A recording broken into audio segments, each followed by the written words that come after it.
A very good morning, dear children. So, we are completing the reading part of this chapter number 3, Journey to the End of the Earth by Ishani Doshi, in which we have completed this introduction reading and first part of history, and thereafter, second part, human impact. Fine. So, now we are moving towards the end of this second part. Like this one we completed last time, so just have a look on this last paragraph. The reason the program has been so successful is because it's impossible to go anywhere near the South Pole and not to be affected by it. This program, which program, Students on Ice, was successful because it was led by Ishani Doshi with 52 children, high school children. And second reason was it was impossible to go anywhere else near that south pole of Antarctica, and we will not get affected by it. It is easy to be blaze. Blaze means get happiness. About polar ice caps melting while sitting in the comfort zone of our respective latitude and longitude. So, my dear children, by sitting on any latitude and longitude, it is very easy to see the melting ice cap, to watch the melting ice cap on TV screen or mobile phones. It's very easy, but when you can visibly see glacier retreating and ice shelves collapsing, when, my dear children, when somebody sees them visibly, physically, of melting these ice caps and glaciers, you begin to realize that the threat of global warming is very real. Then you will find it's very correct. The fear of global warming, the threat of global warming is not a joke. It's very realistic thing. So here in these lines, Ishani Doshi wanted to make us realize that whatever you see by sitting in comfort zone, you must feel that in reality also. Okay, so global warming means the root cause of global warming is pollution, and pollution is created by human being. So it's not a joke, it's a very real thing. Then Antarctica, because of her simple ecosystem and lack of biodiversity. Here at Antarctica, we find lack of biodiversity. In the perfect place to study how little things changes in the environment can have big repercussion. Okay, in this part we also get the thing, the small thing of this environment can have big results. Okay, take the microscopic phytoplankton. For example, we take this microscopic phytoplankton as a part. Those grasses, this phytoplankton is a part of grass by which it grows under the sea. Those grasses of the sea that nourish and sustain the entire southern ocean's food chain. Due to this phytoplankton, the complete food chain gets rotated. These single cell plants, this phytoplankton is single cell plant, use the sun's energy to assimilate carbon and synthesize organic compounds in that wondrous and most important of process called photosynthesis. Okay, so in this process of photosynthesis, what they use, this phytoplankton, they use carbon and synthetic organic compounds by which the food chain gets rotated. Then scientists warn that a further depletion in the ozone layer. We know it very well. There is a hole in this Antarctica, in the ozone layer, will affect the activities of phytoplankton. It will disturb the activities of what will disturb the depletion of ozone layer. Further depletion of ozone layer will surely defect will affect the process of photosynthesis, which in turn will affect the lives of all the marine animal and birds of the region. Marine means sea animals and birds. And if this photosynthesis get disturbed due to certain regions, obviously it will affect all the seabirds and animals and the global carbon cycle. And secondly, it also disturbs global carbon cycle. In the parable of the phytoplankton, there is a great metaphor for existence. So we should learn that this phytoplankton is not just a small thing, and this small thing makes a big difference. Like it is given in the last line. Just see, take care of the small things. It is written. What is small thing? Phytoplankton, and this is the you can say cause and effect of ocean food chain. Take care of small thing, and the big thing will fall into place.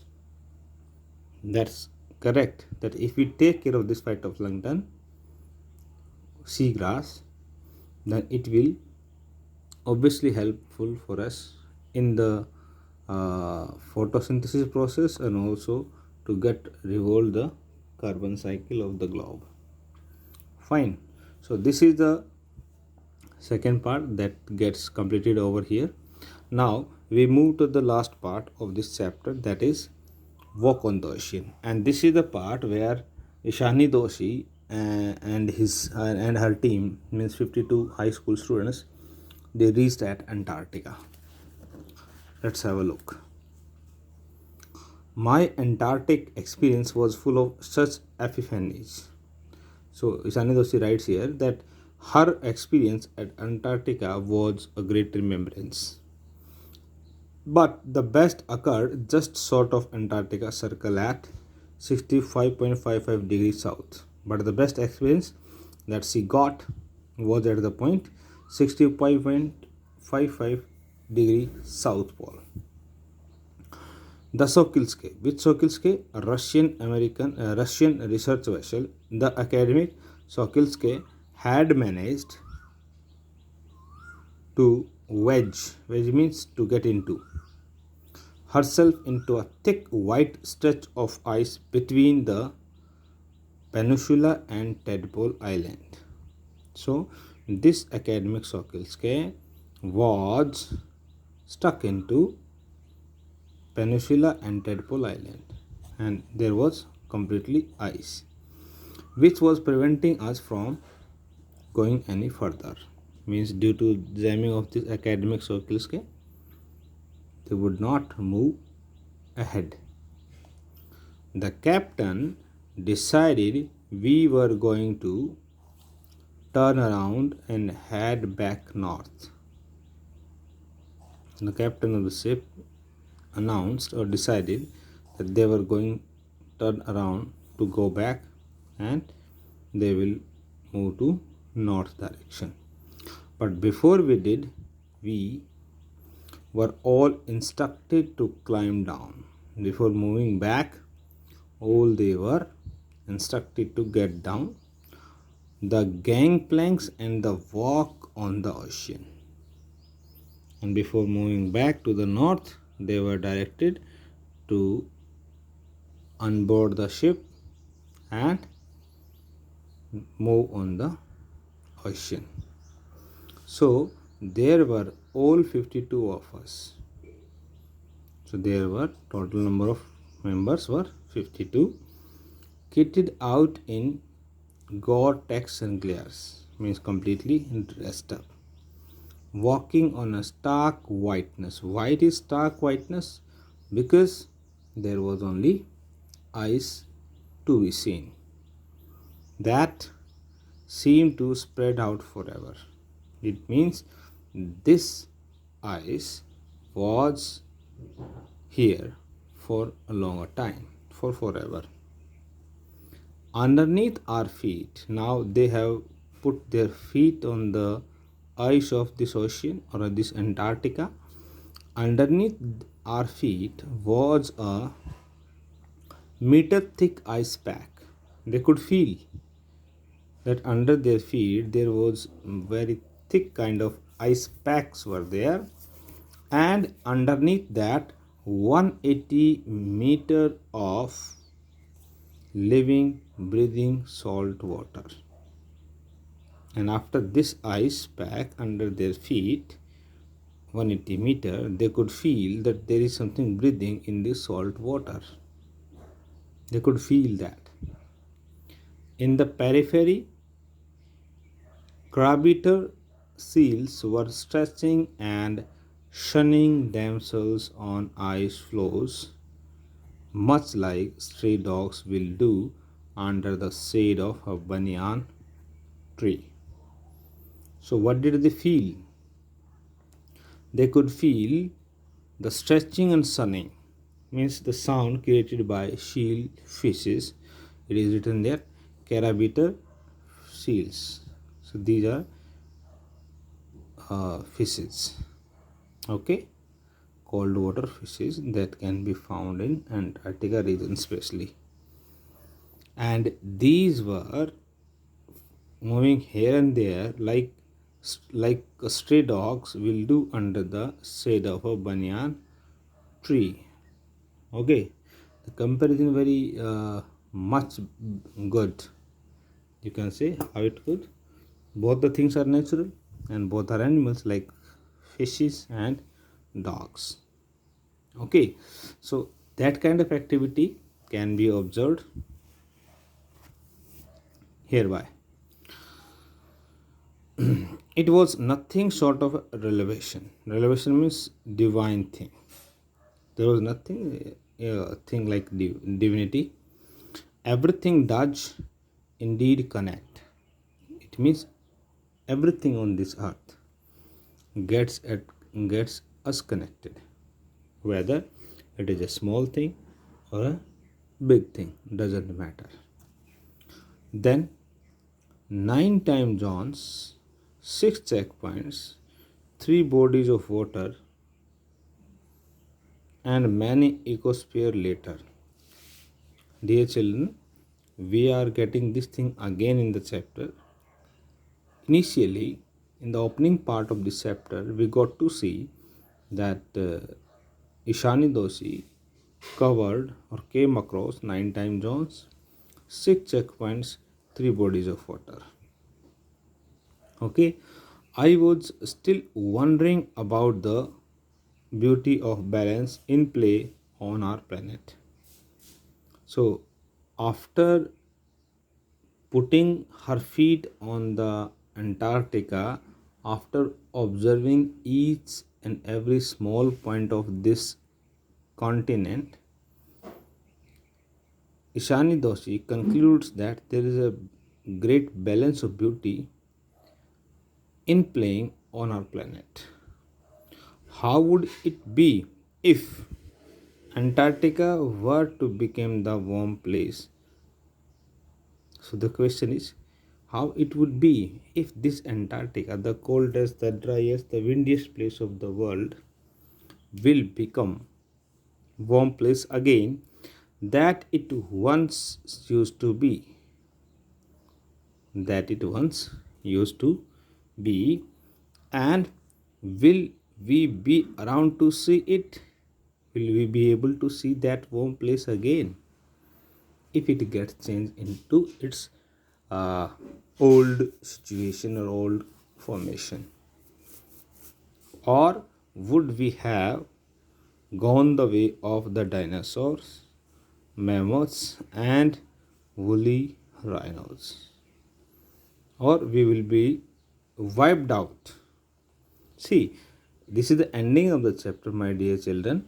And here Ishani Doshi concludes the chapter by putting some questions before the reader. Like first one, what will happen if this warm place, if this Antarctica, means the coldest, the driest, the windiest place of the world, will become warm place again? First thing. Second thing, will we be able to see that? Means will we be able to alive ourselves? Second thing, would it be possible to sustain our life on this planet, or will we be wiped out like dinosaurs and mammoth and woolly rhinos? Who to say? Means what to say and who will say? But after spending 2 weeks with a bunch of teenagers, who are these teenagers?